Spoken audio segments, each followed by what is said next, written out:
तो चलिए आज एक ऐसी कहानी में उतरते हैं।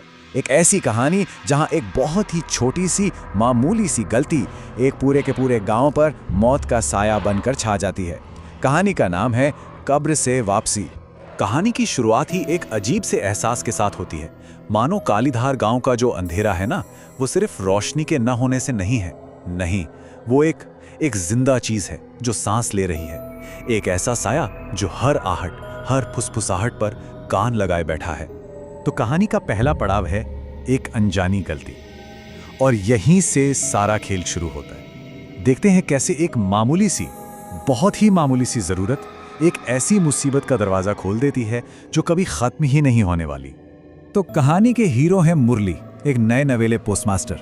वो अपनी पत्नी सविता के साथ इस अनजान से गांव में पहुंचते हैं और तब तक रात काफी घनी हो चुकी थी। चारों तरफ कोहरा ही कोहरा, इतना कि रास्ता देखना भी मुश्किल हो रहा था। और वो खामोशी, उफ, ऐसी खामोशी थी जो कानों में चुभ रही हो। और यहीं पर कहानी का वो मोड़ आता है जो लगता तो बहुत ही साधारण है। हुआ ये कि सविता को पता चला कि भाई रात के खाने के लिए तो चावल ही नहीं है। बस इसी छोटी सी जरूरत को पूरा करने के लिए मुरली उस खतरनाक अनजानी रात में बाहर निकल पड़ता है। उसे जरा भी अंदाजा नहीं था कि उसका ये एक कदम पूरे गांव को कितने गहरे खतरे में डालने वाला है। और यहाँ हम देखते हैं उस आत्मा की चालाकी, कैसे उसने अपनी आजादी का जाल बिछाया। तो होता यह है कि मुरली को एक दुकान पर झुमरी नाम की एक औरत मिलती है। वो बड़े ही भोलेपन से कहती है, अरे बेटा, ये घड़ा रास्ते में पड़ा है, मेरी आंखों में जलन हो रही है, मैं हटा नहीं पा रही। अब मुरली तो ठहरा एक नेक इंसान, वो मदद के लिए आगे बढ़ता है और उस बेकार से घड़े को जोर की एक ठोकर मारता है। और बस हो गई वो गलती, वही एक गलती। घड़े के टूटते ही अरे बाप रे, जो चीजें बाहर निकली वो किसी के भी रोंगटे खड़े कर दें। राख जैसी धूल, हड्डियों के छोटे छोटे टुकड़े, सूखे मुरझाए हुए फूल, और इन सब के साथ एक अजीब सी मीठी लेकिन सड़ी हुई गंध जो पूरी हवा में फैल गई। एक बात तो साफ थी, ये कोई मामूली घड़ा नहीं था। तो सवाल ये उठता है कि आखिर ये झुमरी थी कौन, और उस घड़े में ऐसा क्या था। चलिए अब कहानी के इसी हिस्से में चलते हैं। झुमरी का अति। अगली सुबह जब हुई तो गांव की हवा ही बदली हुई थी। एक अजीब सा डर, लोग सहमे हुए एक दूसरे से कानाफूसी कर रहे थे।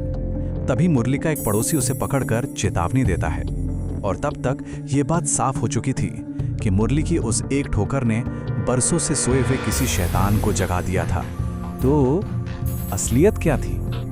असलियत ये थी कि वो झुमरी दीदी, जिसकी मीठी मीठी बातों में मुरली आ गया था, वो असल में एक डायन थी, काला जादू करने वाली। अपनी मासूमियत के नकाब के पीछे वो गांव के नौजवानों को अपना शिकार बनाती थी। और जब गांव वालों को ये सच्चाई पता चली ना, तो उनके गुस्से ने उसे जिंदा नहीं छोड़ा।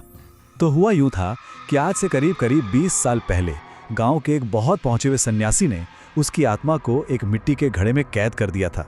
क्यों? ताकि वो गांव को और कोई नुकसान ना पहुंचा सके। और उसी घड़े को, सोचिए उसी कैद को, मुरली ने अनजाने में तोड़ डाला था। जब पड़ोसी ने ये पूरी कहानी मुरली को सुनाई तो बस उसके तो पैरों तले से जमीन ही खिसक गई। अब उसे समझ में आया कि कैसे झुमरी ने अपनी मीठी बातों से उसे मोहरा बनाया, अपनी आजादी के लिए उसका इस्तेमाल किया।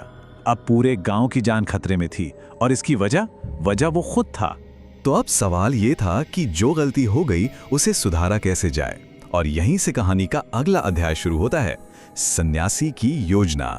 अपनी गलती का बोझ मुरली को तोड़ता नहीं है, बल्कि उसे हिम्मत देता है। वो जानता है कि अगर ये आग उसने लगाई है तो बुझाने भी उसी को पड़ेगी। वो गांव वालों को लेकर सीधा पहुंचता है उसी सन्यासी के पास जिसने 20 साल पहले झुमरी को कैद किया था, और कहता है कि वो अपनी जान दांव पर लगाने को तैयार है, पर इस गलती को सुधारेगा जरूर। सन्यासी एक बहुत ही खतरनाक योजना बनाते हैं, और इस योजना का सबसे अहम हिस्सा होता है मुरली। उसे चारा बनकर झुमरे की दुकान में जाना होगा। काम यह था कि अमावस्या की काली रात में उसे झुमरी को अपनी बातों में उलझाए रखना था, ताकि बाहर सन्यासी आत्मा को बांधने वाला चमत्कारी घेरा बना सकें। लेकिन इस योजना में एक शर्त थी, एक सबसे जरूरी नियम। जैसे ही सन्यासी आवाज दे, बिना पीछे मुड़े बस बाहर की तरफ भागना है।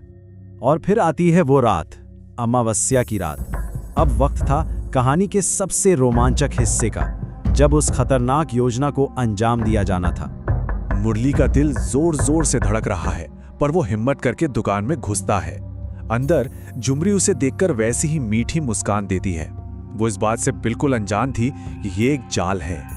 मुरली उसे बातों में उलझाने की कोशिश करता है और हर पल उसे ये डर सता रहा है कि बाहर सन्यासी अपना काम पूरा कर पाएंगे या नहीं। और फिर जैसे ही सन्यासी का घेरा पूरा होता है, वो अपनी पूरी ताकत से चिल्लाते हैं, यही वो इशारा था। मुरली एक पल भी नहीं सोचता और दुकान से बाहर की ओर सरपट भागता है, सीधा सन्यासी के पास। जैसे ही झुमरी को धोखे का एहसास होता है, उसकी वो मीठी शक्ल एक पल में एक भयानक, खौफनाक रूप में बदल जाती है। उसकी आवाज अब वो मीठी नहीं बल्कि डरावनी थी और वो चीखकर सन्यासी और मुरली दोनों को खत्म करने की धमकी देती है। अब सन्यासी गंगा जल छिड़कते हुए तेजी से मंत्र पढ़ना शुरू कर देते हैं। सारे गांव वाले भी उनका साथ देते हैं। उनकी आवाजें एक हो जाती हैं और फिर अचानक एक भयानक आग दुकान में भड़क उठती है। झुमरी की दर्दनाक, दिल दहला देने वाली चीखें पूरी रात में गूंजती हैं और फिर धीरे धीरे शांत हो जाती हैं। तो क्या झुमरी का अंत हो गया? नहीं, अभी नहीं। उसकी आत्मा को हमेशा हमेशा के लिए कैद करना अभी बाकी था। तो अब आत्मा को हमेशा के लिए कैद करने का अनुष्ठान शुरू होता है। सन्यासी उस दुकान की राख, बची खुची हड्डियां और वो सूखे फूल सब इकट्ठा करते हैं। उन्हें एक नए पवित्र मिट्टी के बर्तन में बंद किया जाता है और उसे उसी जगह पर जमीन में बहुत गहरा गाड़ दिया जाता है।